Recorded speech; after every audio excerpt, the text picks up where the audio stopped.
गौतम बुद्ध का जन्म 563 ईसा पूर्व कपिलवस्तु के पास लुम्बिनी में हुआ, जो आज नेपाल का सबसे प्रसिद्ध तीर्थ स्थल है। उनके पिता का नाम राजा शुद्धोधन था, जो शाक्य कुल के राजा थे, और उनकी माता का नाम रानी माया देवी था। उनके परिवार वालों ने उनका नाम सिद्धार्थ रखा। दुर्भाग्यवश माया देवी का निधन सिद्धार्थ के जन्म के 7 दिनों बाद ही हो गया। माया देवी की मृत्यु के बाद सिद्धार्थ का पालन पोषण माया देवी की बहन और राजा शुद्धोधन की दूसरी पत्नी महाप्रजापति गौतमी ने किया। कहते हैं कुछ विद्वानों ने ये पूर्व सूचना दी थी कि सिद्धार्थ बड़े होकर एक महान राजा या फिर एक महान सिद्ध पुरुष बनेंगे। विद्वानों की बात सुनकर राजा शुद्धोधन चिंतित हो गए। दुनिया के दुखों से बचाने और संत बनने से रोकने के लिए उन्होंने सिद्धार्थ को महल की चौखट कभी पार ही नहीं करने दी और इस बात का ख्याल रखा कि वो कभी बाहरी दुनिया और उनकी पीड़ाओं के समक्ष न जा सके। उन्होंने सिद्धार्थ को वो हर एक शिक्षा दी जो उन्हें राजा बनने के योग्य बना सके, परंतु वो भी महल के 4 दीवारों के अंदर। जब सिद्धार्थ एक योग्य उम्र के हुए, तब राजा ने उनका विवाह राजकुमारी यशोधरा से कर दिया। कुछ समय पश्चात यशोधरा ने एक पुत्र को जन्म दिया, जिसका नाम उन्होंने राहुल रखा। राजा शुद्धोधन ने सिद्धार्थ को हर एक सुख सुविधा उपलब्ध करके दी थी, जिससे उन्हें कोई कमी महसूस न हो सके। परंतु चाहे जितनी भी सुख सुविधाएं उपलब्ध हो, कोई कितनी देर तक महल के 4 दीवारों में बंद रह सकता है। इसलिए एक दिन सिद्धार्थ ने यह तय किया कि वो आज महल के बाहर जाएंगे और अपने खुशहाल राज्य का विहार करेंगे, और तय किए गए अनुसार वो विहार करने के लिए निकल गए। 29 सालों में उन्होंने पहली बार महल के बाहर कदम रखा था। यही वो दिन था जिसकी चिंता में राजा हमेशा रहते थे।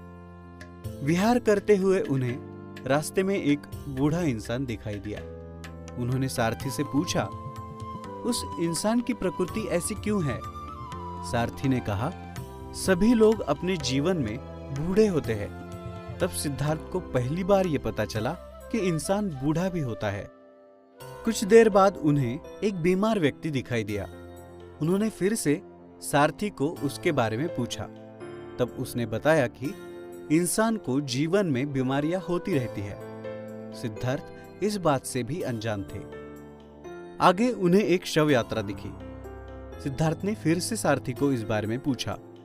सारथी ने उन्हें बताया कि जो भी इस दुनिया में आता है, उसे एक न एक दिन इस दुनिया को छोड़कर जाना पड़ता है। थोड़ा आगे जाने के बाद उन्हें एक सन्यासी दिखाई दिए। उन्होंने फिर से सारथी को सन्यासी के बारे में पूछा। तब सारथी ने उनसे कहा कि ये एक सन्यासी है। जब कोई इंसान अपने जीवन की सुख सुविधाओं को त्याग देता है, तब वो सन्यासी बन जाता है। और फिर वही बात हुई जिसका राजा को डर था। सिद्धार्थ जीवन के दुखों से परिचित हो चुके थे। विहार के दौरान देखी हुई बातों ने उन्हें सोचने पर मजबूर कर दिया।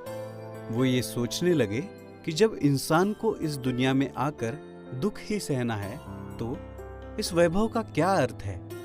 उन्होंने अपने इस वैभवशाली जीवन को छोड़ जीवन के शाश्वत सत्य का मार्ग ढूंढने का निर्णय लिया, और वो अपना सभी सुख सुविधाओं से भरा जीवन छोड़ जंगल में एक तपस्वी का जीवन जीने के लिए निकल गए। उन्होंने कई तपस्वियों का मार्गदर्शन लिया। तपस्वियों ने जो जो कहा, सिद्धार्थ ने वो सब किया, परंतु वो जो जानना चाहते थे वो उन्हें नहीं मिल पा रहा था। एक दिन वो आकर एक पीपल के वृक्ष के नीचे बैठे और उन्होंने दिन रात कड़ी तपस्या की, जिसका फल उन्हें वैशाख पूर्णिमा के दिन मिला, जब उन्हें उनके प्रश्नों के उत्तर मिल गए। संसार के ज्ञान का बोध होने के बाद सिद्धार्थ गौतम बुद्ध बने, और जिस पीपल के पेड़ के नीचे उन्हें बोध मिला वो बोधि वृक्ष कहलाया गया। बोधि वृक्ष के नीचे 4 सप्ताह तक उन्होंने धर्म के स्वरूप का चिंतन किया और फिर बुद्ध धर्म का प्रचार करने निकल पड़े। उन्होंने लोगों को मध्यम मार्ग का उपदेश किया और 4 आर्य सत्य, अष्टांग मार्ग तथा अहिंसा का प्रचार किया।